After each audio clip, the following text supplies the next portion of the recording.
Good morning students. आप सभी का हार्दिक स्वागत और अभिनंदन है। चलिए स्टूडेंट्स, आज काफ़ी दिन के बाद में ये क्लास अपलोड की जा रही है। इसका रीज़न ये है कि बहुत सारे दिनों से मेरी भी तबीयत खराब है, तो मैं क्लास लेने की स्थिति में नहीं था। इसीलिए आज जो क्लास है, आप लोगों के एग्ज़ाम नज़दीक हैं, इसीलिए अपलोड करना ज़रूरी भी था, तो अपलोड की जाएगी क्लास। और इस क्लास में एक हम बहुत ही इम्पोर्टेंट चैप्टर के बारे में चर्चा करेंगे। काफ़ी बड़ा चैप्टर है, काफ़ी इम्पोर्टेंट है, बहुत सारे प्रश्न में उसमें से एग्जाम में पूछे जाते हैं। ये चैप्टर है हमारा एग्रीकल्चर का दूसरा चैप्टर। बहुत सारे स्टूडेंट्स ने मुझे मैसेज किए, कॉल किए इस बीच कि सर वो चैप्टर थोड़ा सा हार्ड है, उस चैप्टर को कराओ। तो आज की इस वीडियो से आपका ये जो पूरा चैप्टर है कंप्लीट हो जाएगा। कोई बाहर क्वेश्चन इससे जाएगा नहीं जो मैं आपको यहाँ बताऊंगा। ठीक है, ये वन शॉट क्लास होने वाली है पूरे चैप्टर की, जहां हम सारी चीजें बारीकी से क्लियर कर लेंगे और शॉर्ट तरीका भी हम यहाँ पे अपनाएंगे। ठीक है, चलिए तो क्लास को शुरू करते हैं। शुरू करने से पहले यदि आप चैनल पर नए हैं तो सबसे पहले चैनल को सब्सक्राइब कर लें और वीडियो को लाइक कर दें। और स्टूडेंट्स, जैसा मैंने आपको पहले भी बताया है, जो विद्यार्थी 12वीं कक्षा में 95% या इससे अधिक अंक लाने का सपना देख रहे हैं, तो वो देरी ना करें। इस टाइम पर जो आपके पढ़ने के लिए सबसे इंपॉर्टेंट चीज है वो है मॉडल पेपर। और हमने तैयार किए हैं हर सब्जेक्ट के 10-10 मॉडल पेपर विद सॉल्यूशन। और वो मॉडल पेपर मिलेंगे आपको हमारे हिमायर ऐप पर।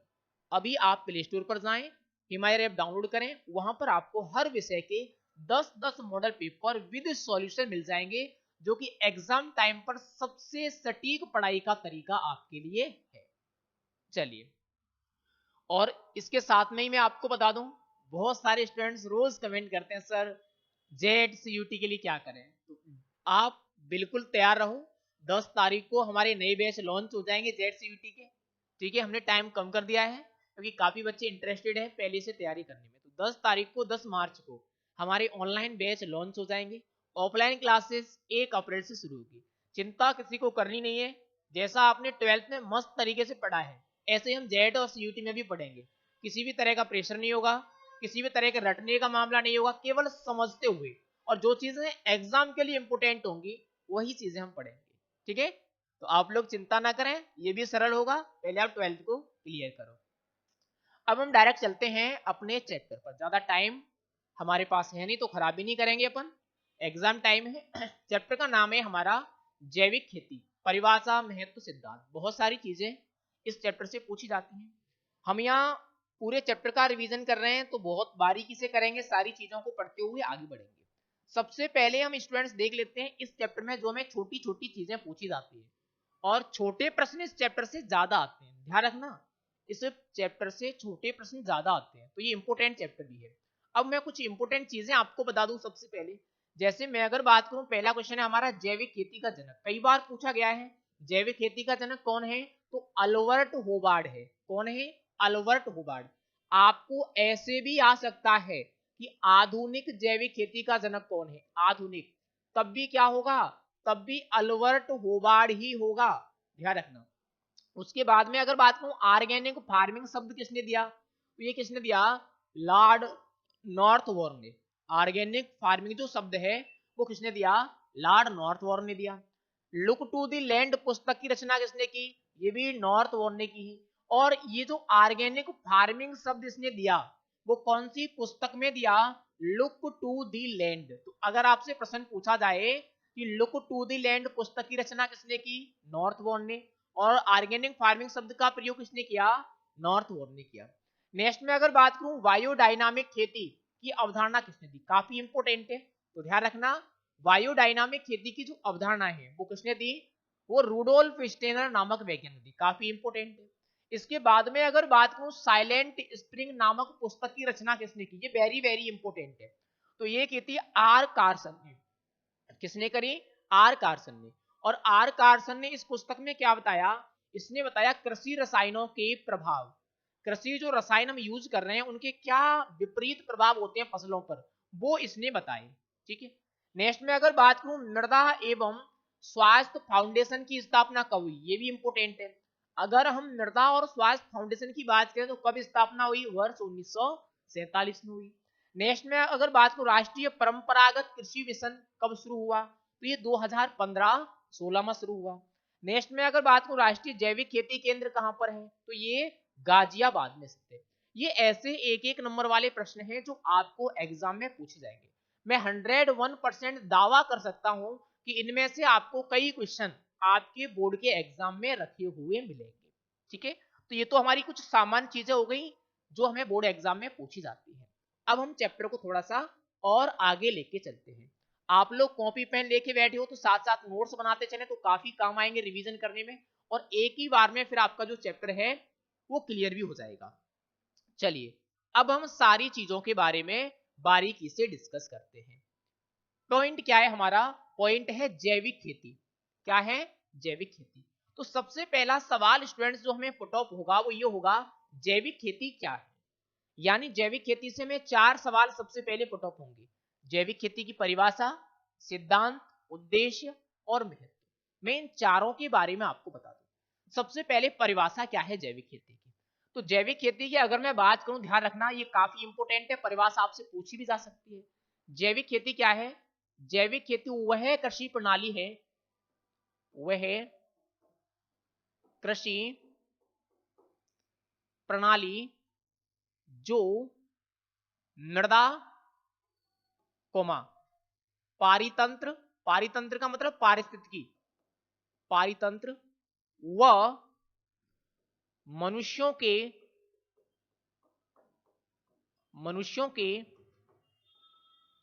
स्वास्थ्य को बनाए रखती है, बनाए रखती है।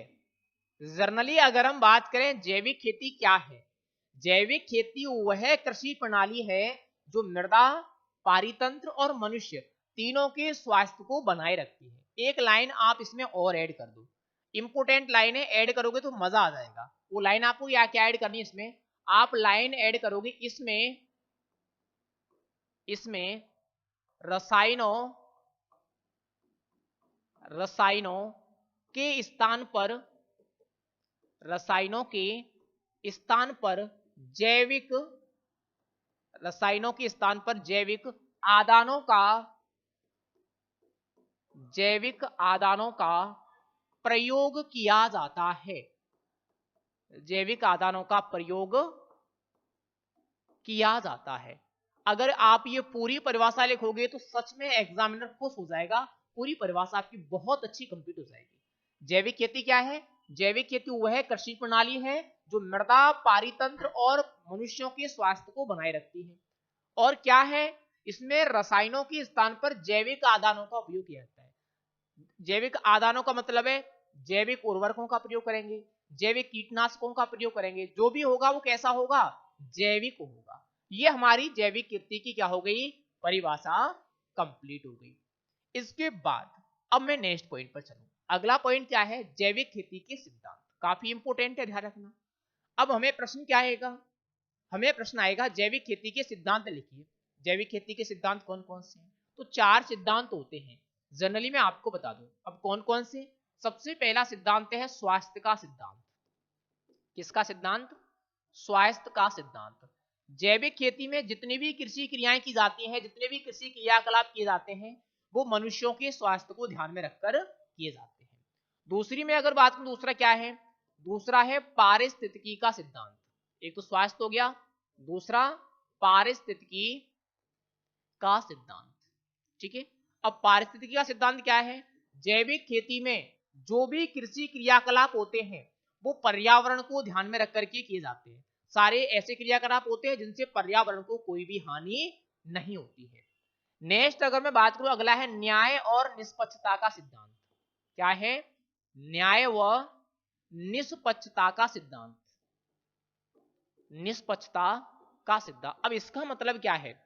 जैविक खेती जब हम अपनाते हैं तो हम एक ऐसी कृषि क्रियाएं, ऐसी कृषि प्रणाली विकसित करते हैं जिससे पर्यावरण के किसी भी घटक को हानि नहीं होती।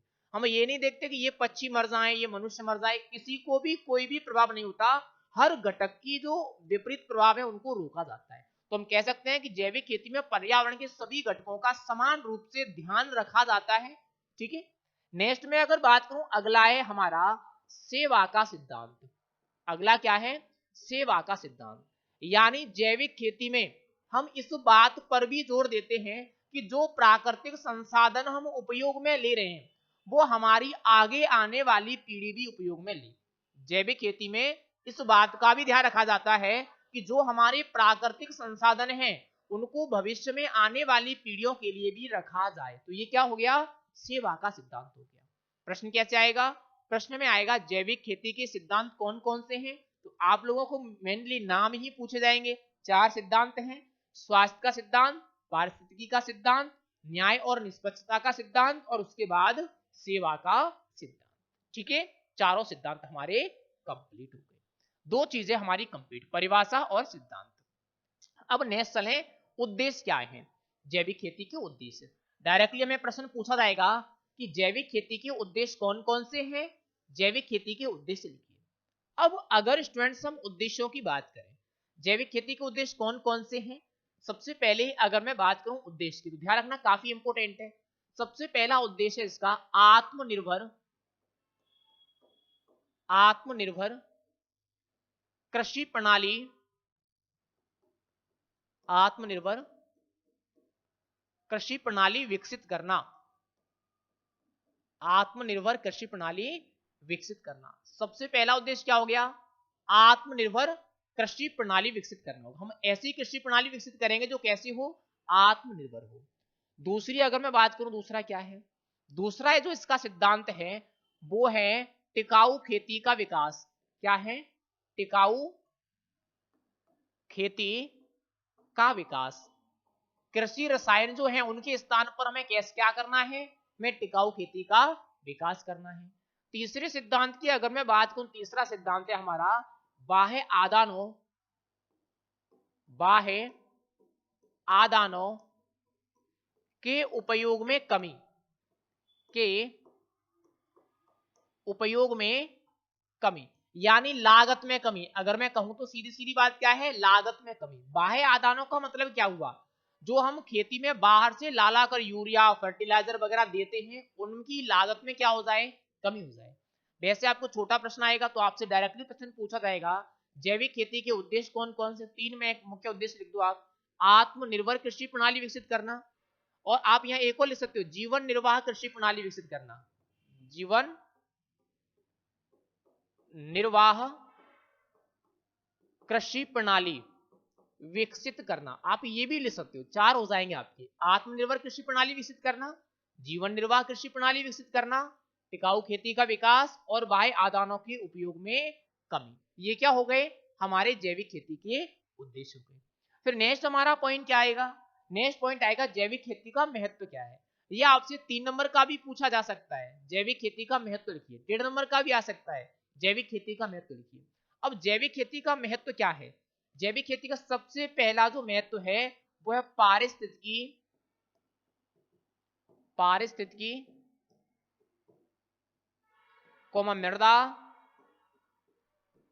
मृदा एवं मनुष्यों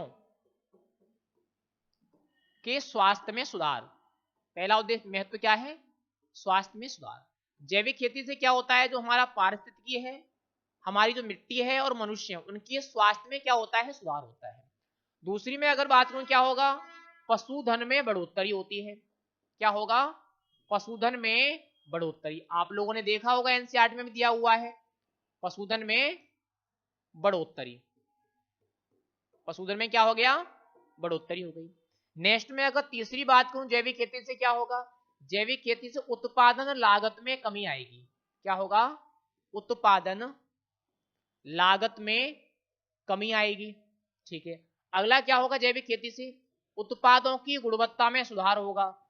क्या होगा, उत्पादों की गुणवत्ता में सुधार। जो भी हमारे कृषि उत्पाद हैं उनकी गुणवत्ता में क्या हो जाएगा, सुधार हो जाएगा।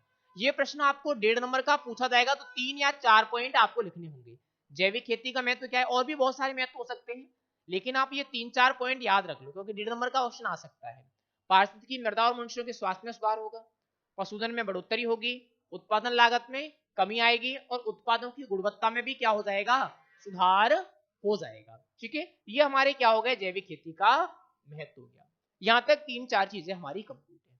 अब हम थोड़ा सा और आगे चले, नेक्स्ट आगे में क्या आता है थोड़ा सा उसको भी देख लेते हैं। नेक्स्ट में अगर बात करें स्टूडेंट्स, नेक्स्ट अगला पॉइंट हमें आता है, उस पॉइंट में आएगा भारत के संदर्भ में जैविक खेती, यानी भारत में जैविक खेती का क्या परिदृश्य है, उसके बारे में हमें 2-4 क्वेश्चन एग्जाम में पूछे जा सकते हैं। अब अगर मैं भारत के संदर्भ में बात करूं तो मोटे मोटे तौर पर हमें प्रश्न पूछा जाएगा कि भारत में जैविक खेती की उपयोगिता क्यों हुई, जैविक खेती की उपयोगिता भारत में क्यों है। तो इसके 2 ही रीजन है, वैसे कहूं तो एक ही रीजन है।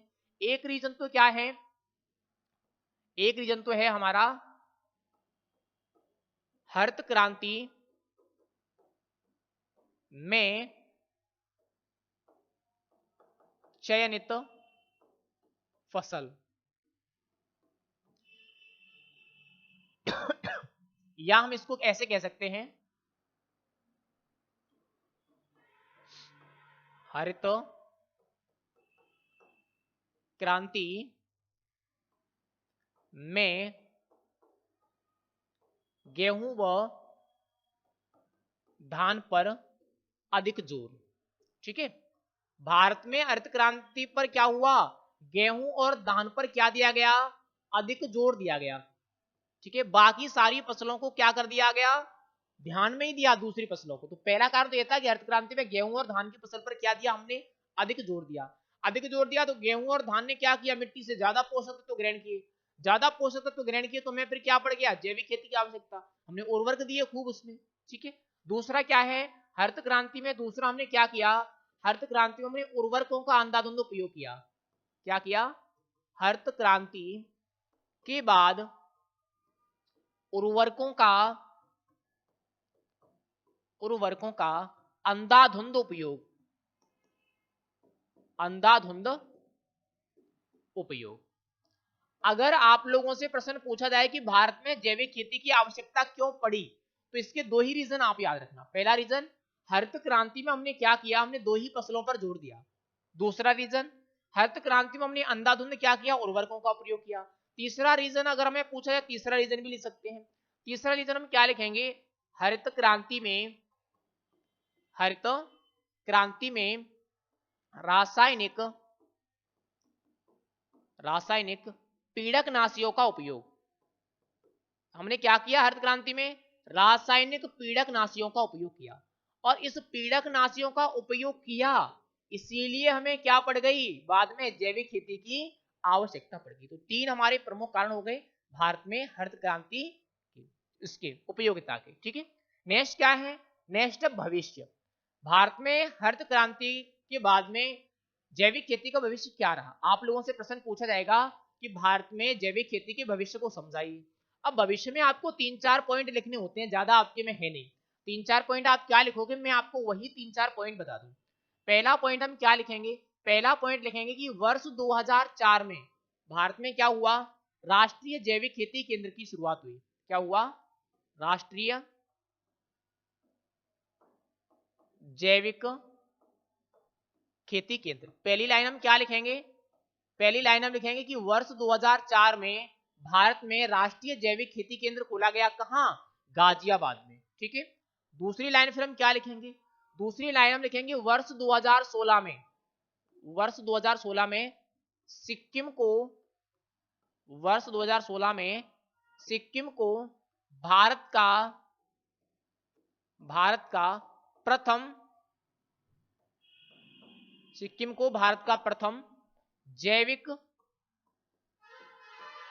जैविक खेती राज्य घोषित किया गया, राज्य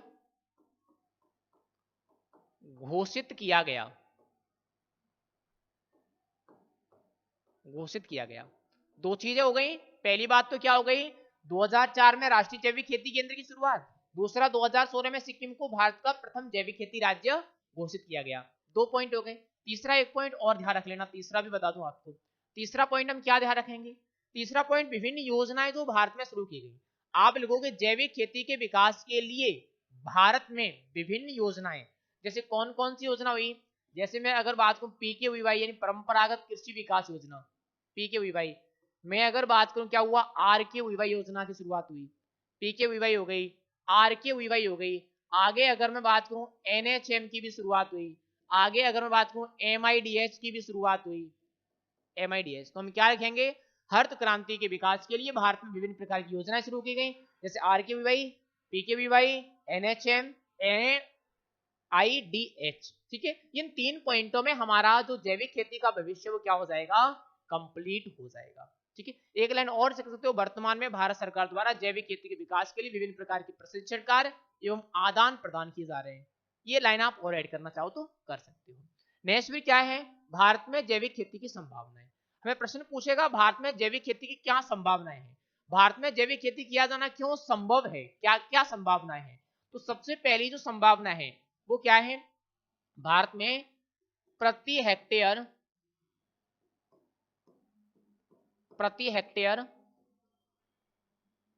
कम पीड़कनाशी खपत। भारत में जैविक खेती क्यों अपनाई जा सकती है, इसका सबसे पहला रीजन है कि अभी भी भारत में जो प्रति हेक्टेयर पीड़कनाशी खपत है वो सारे देशों से कम है। दूसरी अगर मैं बात करूं, दूसरा रीजन क्या है, दूसरा रीजन क्या है, भारत में पर्याप्त कार्बनिक पदार्थ है, पर्याप्त कार्बनिक पदार्थ की उपलब्धता है, पर्याप्त कार्बनिक पदार्थ की उपलब्धता। भारत में क्या है, जो कार्बनिक पदार्थ है उसकी क्या है, पर्याप्त मात्रा में उपलब्धता भी है। नेक्स्ट में अगर बात करूं, अगला क्या है भारत में, अगला ये भारत में जो जोत का आकार है वो क्या है, बड़ा है, जोत का आकार भी बड़ा है भारत में, यानी खेती अभी क्या हो रही है हमारे यहाँ, ज्यादा एरिया पर जो खेती है वो की जा रही है। अभी एक और चीज है, हमारे यहाँ परंपरागत कृषि भी हो रही है, परंपरागत कृषि। भारत में अभी कई स्थान ऐसे हैं जहां पर क्या किया जा रहा है, परंपरागत कृषि की जा रही है। तो हम कह सकते हैं कि यहाँ जैविक खेती किया जाना पॉसिबल है। आपसे 1.5 नंबर का प्रश्न आ सकता है या 1 नंबर के प्रश्न में कोई 1-2 कारण पूछा जाएगा, भारत में जैविक खेती की क्या क्या संभावनाएं हैं। तो क्या क्या संभावनाएं होंगी, प्रति हेक्टेयर पीड़कनाशी जो उपयोग है वो कम है हमारे यहाँ, पर्याप्त कार्बनिक पदार्थ की हमारे यहाँ क्या है उपलब्धता है, जोत का आकार भी हमारे यहाँ क्या है बड़ा है, परंपरागत कृषि प्रणाली हमारे यहाँ पहले से अपनाई जा रही है। तो ये हमारे यहाँ जैविक खेती की संभावनाएं होंगी। ठीक है, अब यहाँ से आगे चले नेक्स्ट अगले पॉइंट पर। अब अगला पॉइंट हमें क्या आता है, नेक्स्ट पॉइंट है हमारा कृषि पंचांग। काफी इंपोर्टेंट है, मैं शॉर्ट में आपको बता दूं, आपको प्रश्न कहां से आते हैं वही बताऊंगा केवल। आपको प्रश्न पहला तो पूछा जाता है कृषि पंचांग का महत्व। वैसे कृषि पंचांग होता क्या है वो भी आपको बता दूं। तो मैं अगर बात करूं कृषि पंचांग क्या है, कृषि पंचांग ग्रह नक्षत्र व चंद्रमा की कलाओं के आधार पर कृषि। जब हम क्या करते हैं, जब हम ग्रह नक्षत्र और चंद्रमा की कलाओं या इनकी स्थिति को देख करके कृषि करते हैं तब उसको क्या कहा जाता है, कृषि पंचांग कहा जाता है। और इसी को हम क्या बोलते हैं, ध्यान रखना इंपोर्टेंट है, इसी को बोला जाता है बायोडायनामिक खेती। इसी को हम क्या बोलते हैं, बायोडायनामिक खेती या परंपरागत खेती। बायोडायनामिक खेती है वो किसको बोला जाता है, वो इसी को बोला जाता है। अब हमें प्रश्न आता कहां से है, जनरली हमें प्रश्न पूछा जाता है कृषि पंचांग का महत्व। प्रश्न कहां से आएगा, प्रश्न पूछा जाएगा हमें कृषि पंचांग का महत्व लिखिए, प्रश्न में यहां से आता है। अब अगर हम कृषि पंचांग के महत्व की बात करें तो क्या महत्व होता है वही मैं डायरेक्ट आपको बता दूं। सबसे पहली बात है हमारी कृषि पंचांग में, तो हम कह सकते हैं कि अमावस्या, जो अमावस्या है इस पर हमें क्या करना चाहिए, अमावस्या पर हमें बीजों की बुवाई करनी चाहिए, बीजों की बुवाई। अमावस्या पर बीजों की बुवाई करने पर जो अंकुरण होता है वो क्या होता है, अच्छा होता है। दूसरा है अमावस्या पर फसलों की कटाई नहीं करनी चाहिए, फसलों की कटाई नहीं करनी चाहिए। अब कटाई क्यों नहीं करनी चाहिए, क्योंकि अमावस्या पर जो नमी है वो क्या होती है, ज्यादा होती है। नमी ज्यादा होती है तो फंगस लग सकती है फसल में, इसलिए कटाई नहीं करनी चाहिए। तीसरी अगर मैं बात करूं पूर्णिमा, पूर्णिमा पर हमें क्या करना चाहिए, फसलों की कटाई करनी चाहिए, फसलों की कटाई करनी चाहिए। पूर्णिमा पर हमें क्या करना चाहिए, पूर्णिमा पर हमें फसलों की कटाई करनी चाहिए। ये 3 आपके महत्व हो गए। आपसे प्रश्न पूछा जाएगा कृषि पंचांग का कृषि में महत्व लिखिए, तो कृषि पंचांग का कृषि में क्या महत्व हो गया, अमावस्या पर बीजों की बुआई करनी चाहिए, फसलों की कटाई नहीं करनी चाहिए और पूर्णिमा पर हमें फसलों की कटाई करनी चाहिए। इसका रीजन भी आप ले सकते हो, अमावस्या पर जो चंद्रमा का सबसे ज्यादा प्रभाव होता है वो जल पर होता है। किस पर होता है?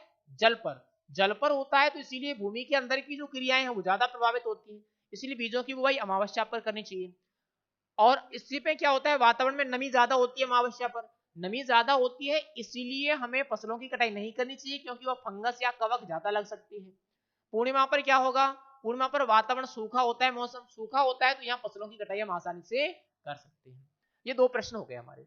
एक क्वेश्चन आता है हमें चंद्र उत्तरायण और चंद्र दक्षिणायन दोनों का आता है, दोनों को मैं समझा दूं। चंद्र उत्तरायण क्या है? जब चंद्रमा उत्तर दिशा की ओर होता है, ध्यान रखना काफी इंपोर्टेंट है, जब चंद्रमा उत्तर दिशा की ओर होगा तब उसको हम क्या कहेंगे? चंद्र उत्तरायण।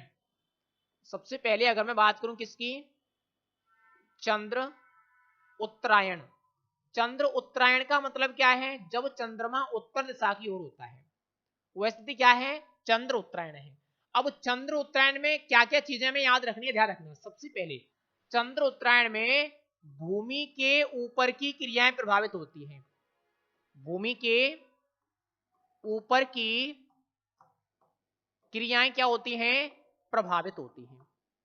चंद्र उत्तरायण में क्या होता है? भूमि के ऊपर की क्रियाएं प्रभावित होती हैं। हमें प्रश्न भी पूछा जाता है कि चंद्र उत्तरायण में कौन सी क्रियाएं प्रभावित होंगी, तो भूमि के ऊपर की क्रियाएं।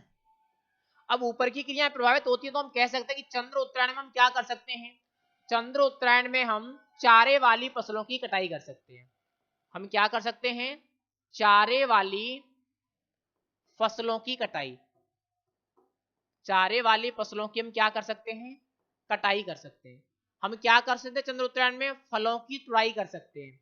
क्या कर सकते हैं? फलों की तुड़ाई कर सकते हैं। चंद्र उत्तरायण में क्या होगा? ऊपर की क्रियाएं प्रभावित होंगी यानी वानस्पतिक वृद्धि ज्यादा होगी, तो हम कह सकते हैं चारे वाले फसलों की कटाई कर सकते हैं, हम फलों की हम तुड़ाई कर सकते हैं। तीसरा मैं ये भी कह सकता हूं चंद्र उत्तरायण में हम क्या कर सकते हैं? हम बीजों की बुवाई भी कर सकते हैं, बीजों की बुवाई। और जब हम क्या करेंगे चंद्र उत्तरायण में बीजों की बुवाई, तो बीजों की बुवाई करने पर क्या होगा? अंकुरण अधिक होगा। चंद्र उत्तरायण में बीजों की बुवाई करने पर अंकुरण क्या होता है? अधिक होता है। तो ये बात हो गई चंद्र उत्तरायण की, तीन चीजें हो गई। अब अगला पॉइंट क्या आता है? नेक्स्ट पॉइंट आता है हमारा चंद्र दक्षिणायन।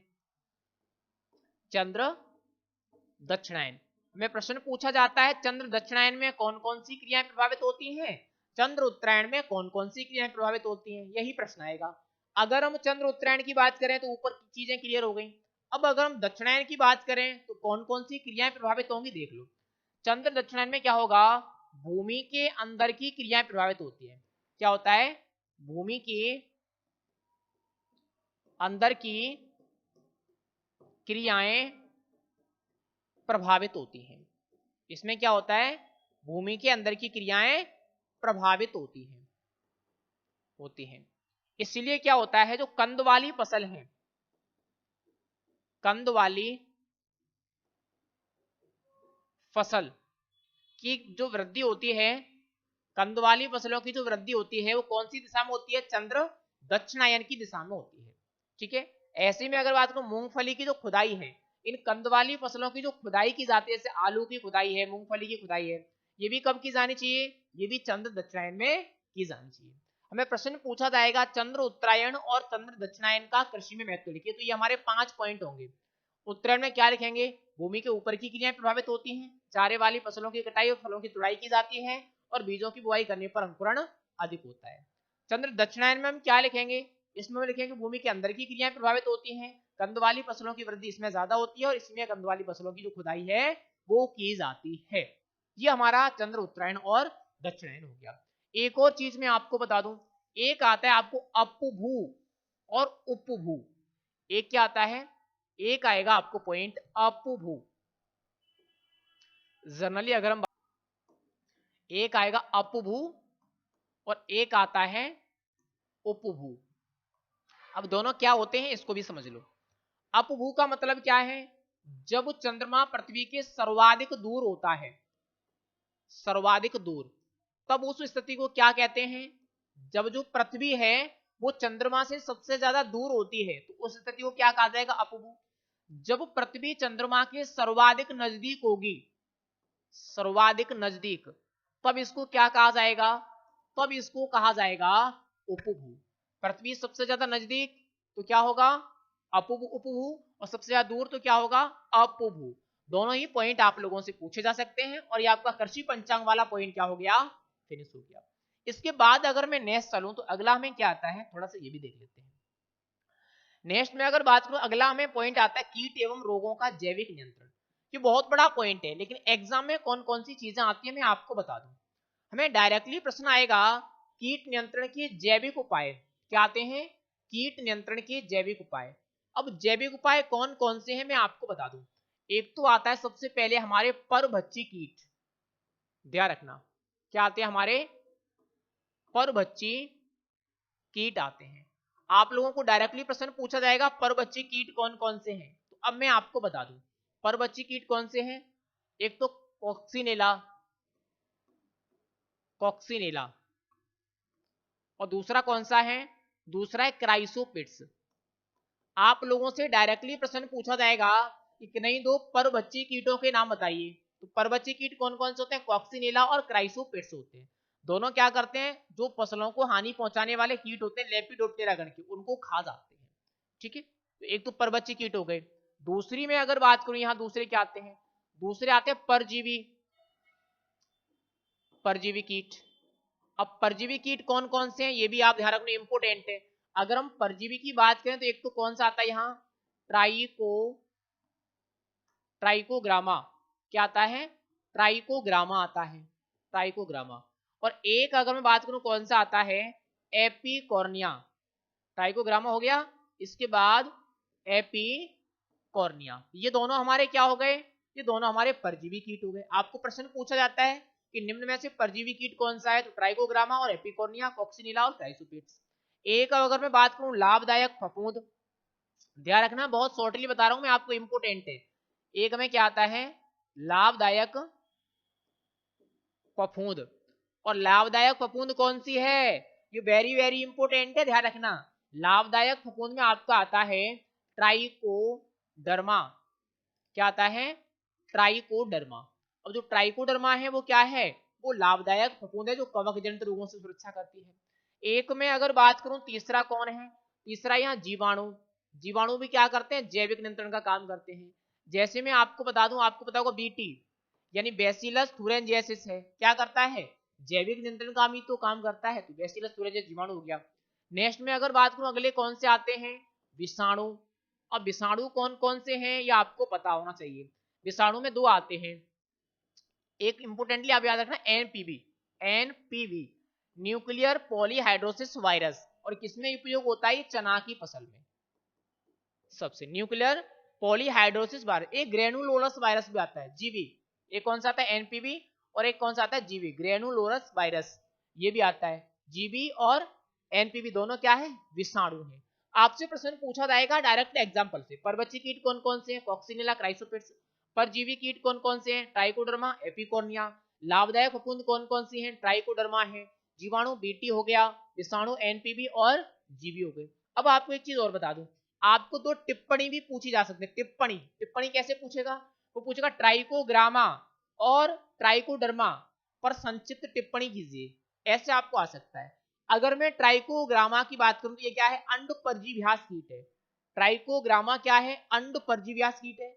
लेपिडोप्टेरा गण के जो कीट होते हैं उनके साथ में अंडे देता है, फिर उनके अंडों को और उनके कीटों को खा जाता है।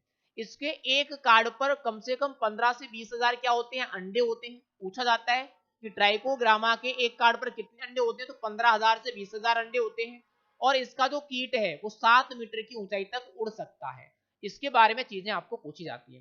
ट्राइकोडर्मा आपको पता है लाभदायक फफूंद है। ट्राइकोडर्मा क्या है, लाभदायक फफूंद जो कवक जनित रोगों से फसलों की क्या करती है, सुरक्षा करती है। इसका उपयोग नर्सरी में किया जाता है, फसलों में किया जाता है, सभी में इसका उपयोग हम करते हैं, मिट्टी में। ठीक है, तो ये आपको चीजें यहाँ से पूछ जाएंगे, ज्यादा बड़ा मैटर नहीं आएगा आपको। ऐसे ही दो टिप्पणी पूछी जा सकती है यहाँ से, इन दोनों से। बाकी सारी चीजों के केवल एग्जाम्पल आपसे आएंगे।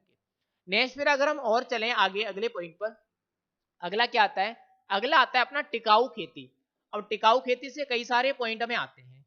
जनरली अगर मैं बात करूं टिकाऊ खेती क्या है, प्रश्न आता है टिकाऊ खेती क्या है। टिकाऊ खेती की अगर बात करें सबसे पहले कि टिकाऊ खेती होती क्या है, पहले तो हम इसको समझते हैं। एक शब्द आता है पहले तो मैं टिकाऊपन, टिकाऊपन, टिकाऊपन। सबसे पहले में पूछा जाएगा टिकाऊपन का मतलब क्या है। अगर हम टिकाऊपन की बात करें, टिकाऊपन का मतलब है किसी घटक की उत्पादकता को, क्या है, किसी घटक की उत्पादकता को, उत्पादकता को लंबे समय तक, लंबे समय तक बनाए रखना। आप लोगों से प्रश्न क्या आएगा, आप लोगों से प्रश्न पूछा जाएगा टिकाऊपन उत्पादकता से क्या तात्पर्य है। तो अगर हम टिकाऊपन की बात करें तो टिकाऊपन का मतलब क्या है, किसी घटक की उत्पादकता को लंबे समय तक बनाए रखना क्या है, टिकाऊपन है। हमें प्रश्न पूछा जाता है टिकाऊपन उत्पादकता का सूत्र लिखिए, टिकाऊपन उत्पादकता का सूत्र लिखिए। और ये काफी इंपोर्टेंट प्रश्न बनेगा जब आपसे क्या पूछा जाएगा, टिकाऊपन उत्पादकता का सूत्र पूछा जाएगा। क्या इसका सूत्र होगा, उत्पादन का मान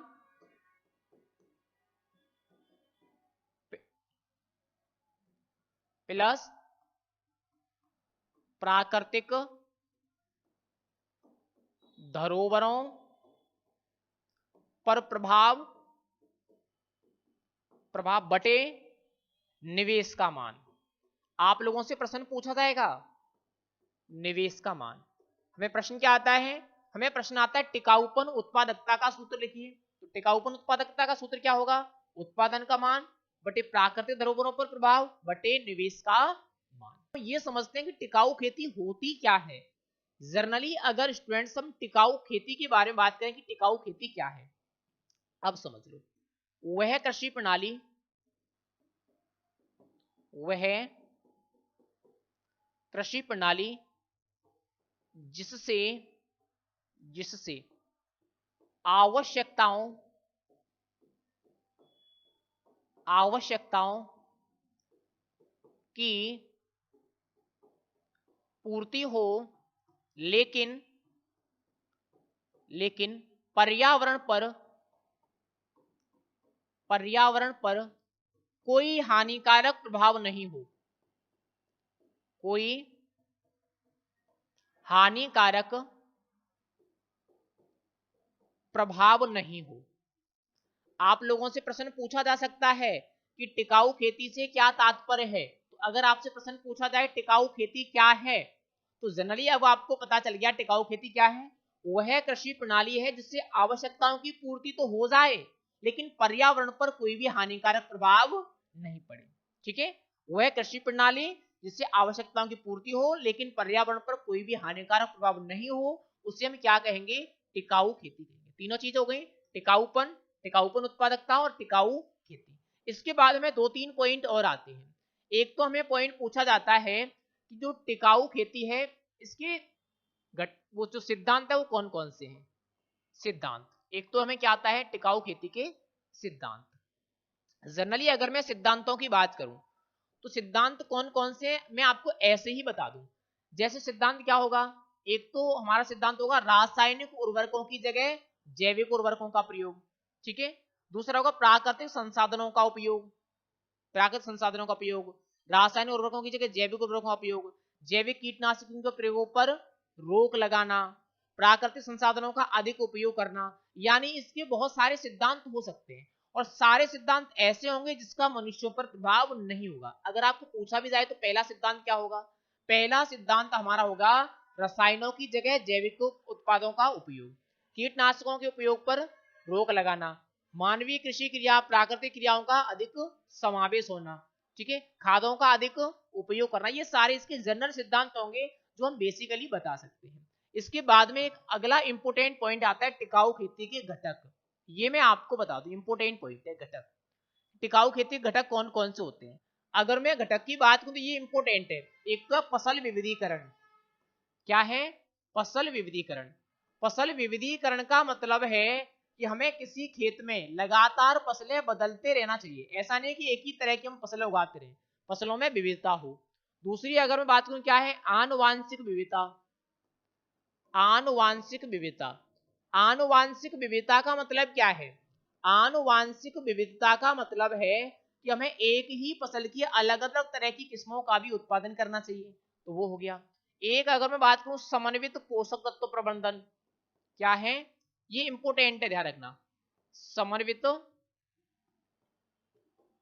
पोषक तत्व प्रबंधन, जब भी हम टिकाऊ खेती करते हैं हमें क्या अपनाना चाहिए? समन्वित पोषक तत्व प्रबंधन अपनाना चाहिए। उसके बाद अगर मैं बात करूं तो समन्वित कीट प्रबंधन, क्या अपनाना चाहिए हमें? समन्वित कीट प्रबंधन। उसके बाद अगर मैं बात करूं तो हमें क्या अपनाना चाहिए? समन्वित सिंचाई प्रबंधन। समन्वित कीट प्रबंधन हो गया, पोषक तत्व प्रबंधन हो गया, सिंचाई प्रबंधन हो गया, रोग प्रबंधन हो गया। ये आपके क्या हो जाएंगे? टिकाऊ खेती के घटक हो जाएंगे।